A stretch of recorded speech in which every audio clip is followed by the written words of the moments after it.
નમસ્કાર. નોબત ડિજિટલમાં આપનું સ્વાગત છે. 20 મે 2026 સમગ્ર ભારતમાં કેમિસ્ટ હડતાલ ઉપર છે. સમગ્ર ભારતના દવાની દુકાનોવાળા હડતાલ પાડવાના છે. મુદ્દો છે ઓનલાઈન ફાર્મસી કે ઈ ફાર્મસી.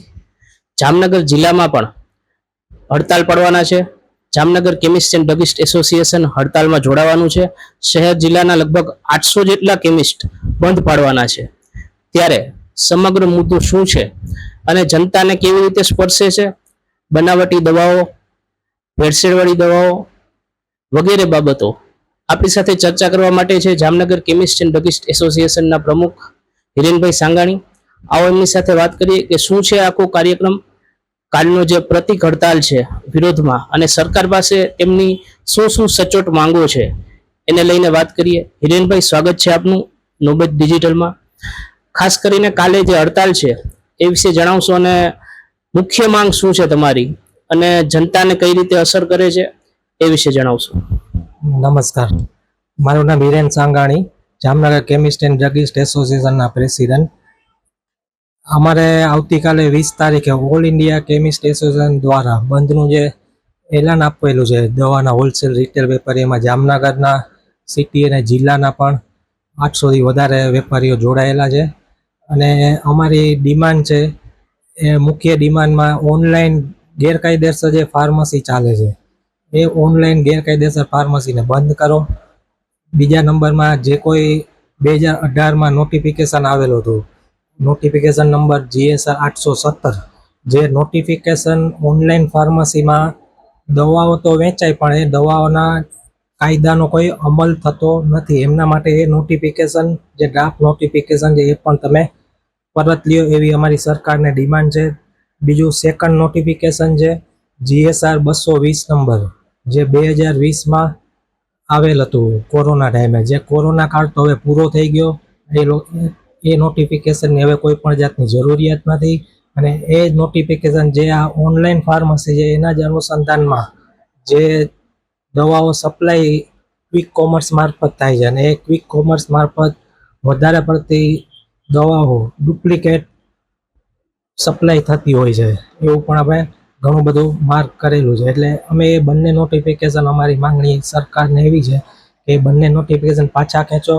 ત્રીજા નંબરમાં જે છે કે આ જે કોર્પોરેટ કંપનીઓ ઓનલાઈન ફાર્મસીમાં જે સરકારે માર્જિન ફિક્સ કરેલું છે દવાના હોલસેલ અને રિટેલરોનું, એ માર્જિન કરતાં પણ ગ્રાહકને લાલચ આપી, વધારે પડતા ડિસ્કાઉન્ટ આપી અને એ લોકો દવાઓ સપ્લાય કરે છે. અને એમાં સૌથી વધારે ડુપ્લિકેટ દવાઓ, spurious drugs, narcotics drugs, psychotropic drugs, એ બધા દવાઓ ડુપ્લિકેટ સપ્લાય થાય છે. એ ખરેખર જનતાના અને પેશન્ટના નુકસાન માટે છે. તો આપણે જનતાના આરોગ્યને કોઈ પણ નુકસાન ન થાય એ બધા ધ્યાનમાં રાખી પ્રશ્નોને, અને અમે સરકારને અગાઉ છેલ્લા અમારા માતૃ સંસ્થા દ્વારા 1-1.5 મહિનાથી રજૂઆત પણ કરેલ છે, અને કોઈ જવાબ સંતોષકારક મળેલ ન હોવાથી 20 તારીખનું અમારે ઓલ ઇન્ડિયા લેવલે, જામનગર લેવલે, સૌરાષ્ટ્ર, કચ્છ અને ગુજરાત લેવલે ટોટલ બધી જગ્યાએ અમે વેપારી એક દિવસની પ્રતિક બંધ પાડવાના છીએ. હિરેનભાઈ, ઘણી દવાઓ એવી હોય જેમ કે પ્રિસ્ક્રિપ્શન વગર ન આપી શકાય, તો ઓનલાઈન એવી દવાઓ પણ પ્રિસ્ક્રિપ્શન અપલોડ કરીને મંગાવવામાં આવે છે. એમાં ઘણી વખત હવે આજના જમાનામાં, ટેકનોલોજીના જમાનામાં ફ્રોડ થાય છે, તો એ વિશે શું કહેશો? અમારી માતૃ સંસ્થા દ્વારા સરકારને અવારનવાર આ બાબતે રજૂઆત કરેલી છે કે ઓનલાઈન ફાર્મસીમાં એક તો ગેરકાયદેસર જે આવતી હોય બંધ કરે. બીજા નંબરમાં એક એમનો વધારાનું દૂષણ એ છે કે ડુપ્લિકેટ દવા છે, અને પ્રિસ્ક્રિપ્શન, ઘણા બધા પ્રિસ્ક્રિપ્શનો વધારે પડતા ખોટા જ અપલોડ થાય છે. AI જનરેટેડ પ્રિસ્ક્રિપ્શન હોય, એવા બધા પ્રિસ્ક્રિપ્શન ખોટા જનરેટેડ થઈ, અને જે દવાઓ ઓરિજિનલ પ્રિસ્ક્રિપ્શન વગર વેચવી ના જોઈએ એ બધી દવાઓ ખોટા પ્રિસ્ક્રિપ્શન મારફત, નાર્કોટિક્સ હોય, સાયકોટ્રોપિક ડ્રગ હોય કે કોડિન, કે જે કોઈ એવી દવાઓ છે જે ખરેખર ડૉક્ટરને બતાવીને પ્રિસ્ક્રિપ્શનથી જ લેવી જોઈએ, ડૉક્ટરની નિગરાની નીચે જ લેવી જોઈએ.